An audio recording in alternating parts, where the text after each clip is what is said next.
Si vous voyez des changements de comportement chez votre jeune, peut-être pas à 17, peut-être à 12 ans, à 13 ans, rapidement, faites travailler le village. Le village, là, c'est les partenaires, c'est le professeur d'école, c'est les parents, c'est aussi la police. Faites travailler les villages pour qu'on les récupère plus rapidement. Le chef de la police de Montréal, que vous entendiez, s'est adressé aux parents cette semaine.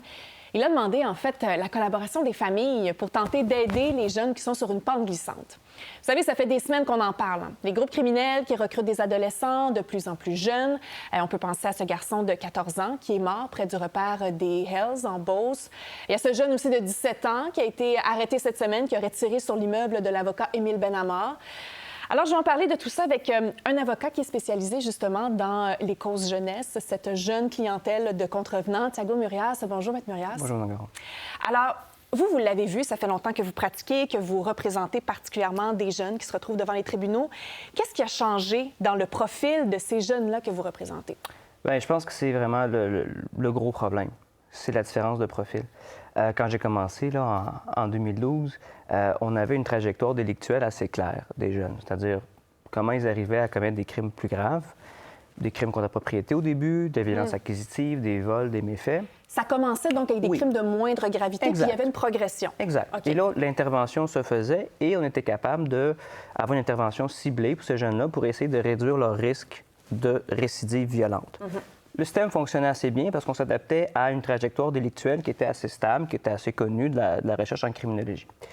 Là, ce qui est particulier, ce qui m'inquiète depuis quelques années, puis que je le dis à qui veut bien l'entendre, je me sens comme une Cassandre des fois en parlant de ça, c'est que les jeunes arrivent pour des crimes hyper violents qui ne sont pas connus ou très peu connus des forces de l'ordre. Et donc, des jeunes qui n'avaient pas d'antécédents, qui se retrouvent devant le tribunal de la jeunesse, déjà avec des accusations très graves pour des crimes violents. Absolument. Des jeunes qui rentrent détenus pour une première fois avec un déchargement d'armes à feu.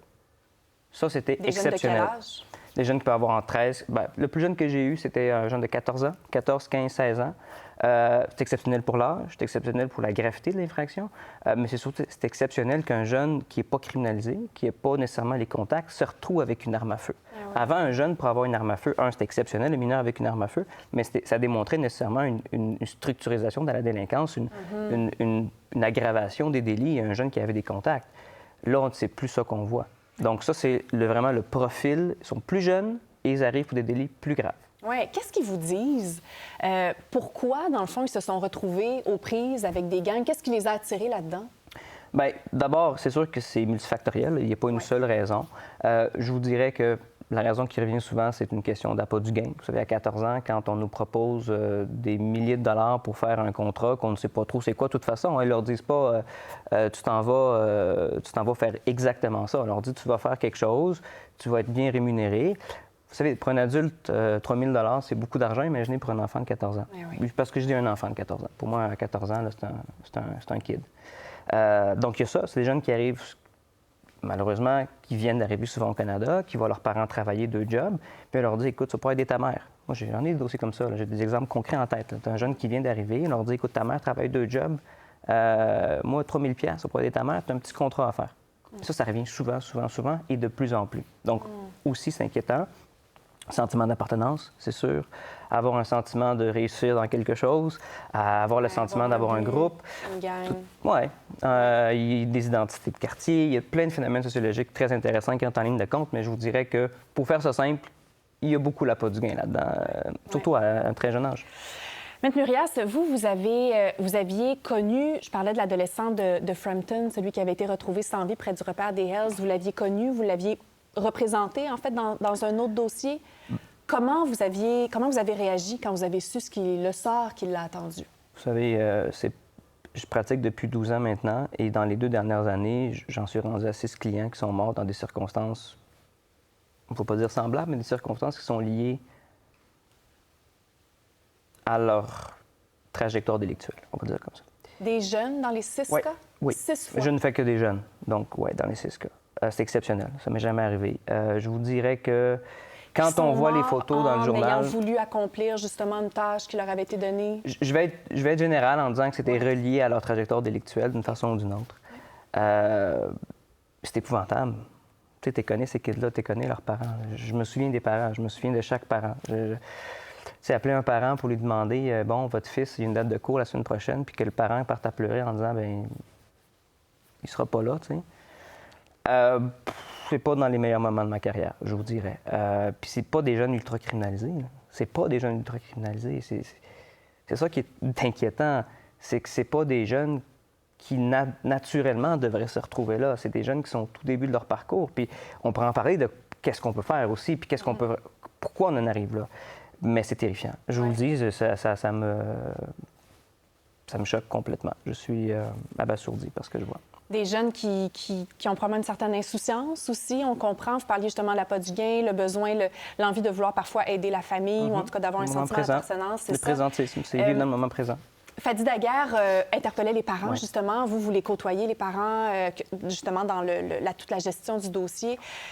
Comment ils réagissent? Est-ce qu'ils ont tendance à défendre leur enfant ou est-ce qu'il y en a est-ce qu'ils prennent conscience de ce qui se passe, de ce qui pourrait attendre leur jeune? Est-ce qu'ils ont conscience de la gravité? Il y a toutes sortes de réactions. Il y a des parents qui vont défendre à tout prix. Il y a des parents qui sont dépassés. Il y a des parents qui n'ont pas, tout simplement pas les ressources pour le faire. Moi, j'ai mal... Étant moi-même immigrant, fils d'immigrant, quand je vois des parents qui arrivent, ne connaissent pas nécessairement les codes sociaux, ils n'ont pas les ressources, me demandent souvent, Maître Murias, qu'est-ce qu'on peut faire? C'est quoi l'aide? Malheureusement, ils doivent attendre que le dossier de leur fils se termine, qu'il y ait une peine imposée. Puis malheureusement, dans les cas que j'ai vus, bien, ils n'ont pas le temps. Parce que le temps que l'intervention judiciaire se fasse, ils n'ont pas de ressources. On me demande souvent, où est-ce que je peux aller? Bon, il y a le programme CAF du CLSC auquel je les réfère souvent. Mais moi, je pense qu'il faut investir dans des programmes volontaires, pas nécessairement dans le cadre d'une peine, pour aider ces parents-là, parce que certains sont juste dépassés, ils veulent juste de l'aide.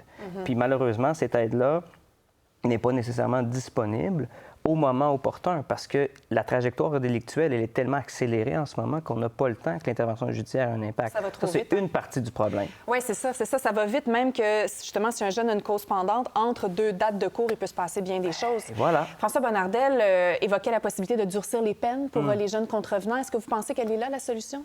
Non. D'abord parce que toutes les études en criminologie le démontrent, là, la gravité de la sentence n'a absolument aucun impact sur le taux de récidive. Bon, ça, il faut arrêter. C'est un mythe absolument qui ne repose sur aucune base scientifique. Moi, Avec les jeunes, on mise beaucoup sur la réhabilitation aussi, donc il y aurait quand même un... Ah bien, on peut en parler de ça. Vous savez, il y a un creux de vague de délinquance dans les années 2010. On a les chiffres, on a les courbes de délinquance. Il y a un creux de vague dans les années 2010 et on a abrogé des programmes. Alors, au Québec, à Montréal, je peux parler de Montréal, on a abrogé 2 programmes très intéressants qui étaient très efficaces, qui étaient la garde discontinuée et le programme de réadaptation intensive, qu'on appelle le PMRG en milieu. Okay. Et on l'a jamais... programmes pour favoriser la réinsertion Absolument, des jeunes, des programmes qui fonctionnaient, des programmes qui coûtent cher. C'est des programmes qui coûtent cher. Mais qui avaient des résultats. Moi, j'ai aucun problème à ce qu'on dise plus de policiers. Très bien. Mais est-ce qu'on est capable de dire, regardez, on a des programmes qui fonctionnent bien, le PMRG et la garde discontinue, qu'on a abrogé pour faute de fonds? Alors, peut-être que en même temps qu'on parle de mettre des policiers, de durcir les peines, est-ce qu'on pourrait aussi mettre de l'argent et de réétablir les programmes qu'on a abrogés dans le creux de la criminalité? Qui permettait d'éviter les récidives. Voilà. Okay. On ne s'est pas adapté à la résurgence. C'est-à-dire qu'on a abrogé ces programmes-là dans un creux de vague et on a juste comment oublié que ces programmes-là existaient et fonctionnaient bien. Alors, moi, je dirais peut-être investir et rétablir ces programmes-là. Puis, est-ce qu'il y avait, on parle toujours de prévention, bien sûr, est-ce que ça fait partie aussi de la solution dans ce cas-ci? Absolument. Absolument. Ouais. Revitaliser les quartiers à risque. Il y a des quartiers à risque, il y a des quartiers dans lesquels les jeunes sont oisifs, il y a des quartiers dans lesquels les infrastructures ne sont pas au point. Moi, j'ai des jeunes qui me disent, mais qu'est-ce que tu veux qu'on fasse, Thiago? On n'a rien à faire. On se traîne. Quand on traîne dans la rue, les policiers viennent nous voir. Nos parcs sont pas efficaces. Il y a plusieurs facteurs. C'est comme un désœuvrement. Il y a des désœuvrements. Vous savez, absolument. Souvent, la délinquance juvénile se caractérise par une délinquance qui n'est pas nécessairement planifiée. C'est une délinquance d'occasion. C'est une délinquance du moment présent qui est impulsive. Donc, si on est capable d'occuper nos jeunes peut-être avec des infrastructures meilleures, ça serait peut-être une bonne idée. Entre autres, plusieurs choses. Hein. C'est multifactoriel, bien évidemment. Je comprends. Et pendant ce temps-là, on se questionne aussi sur comment... On parle de ces jeunes-là, mais on se questionne aussi sur comment arrêter les têtes dirigeantes. Hein, parce qu'évidemment, que pour pouvoir... pour donner tous ces contrats-là à des jeunes, mais c'est parce qu'il y a des gens, des adultes, parfois même des murs de la prison qui réussissent à entrer en contact. Alors, ça fait partie... On comprend que c'est un problème, donc, multifactoriel, hein, comme on dit souvent, mais que vous observez de près dans votre pratique. Thiago Murias, merci beaucoup d'être venu ce matin. C'est très apprécié. J'en prie. Pour voir nos émissions en entier, rendez-vous sur la chaîne ICI RDI.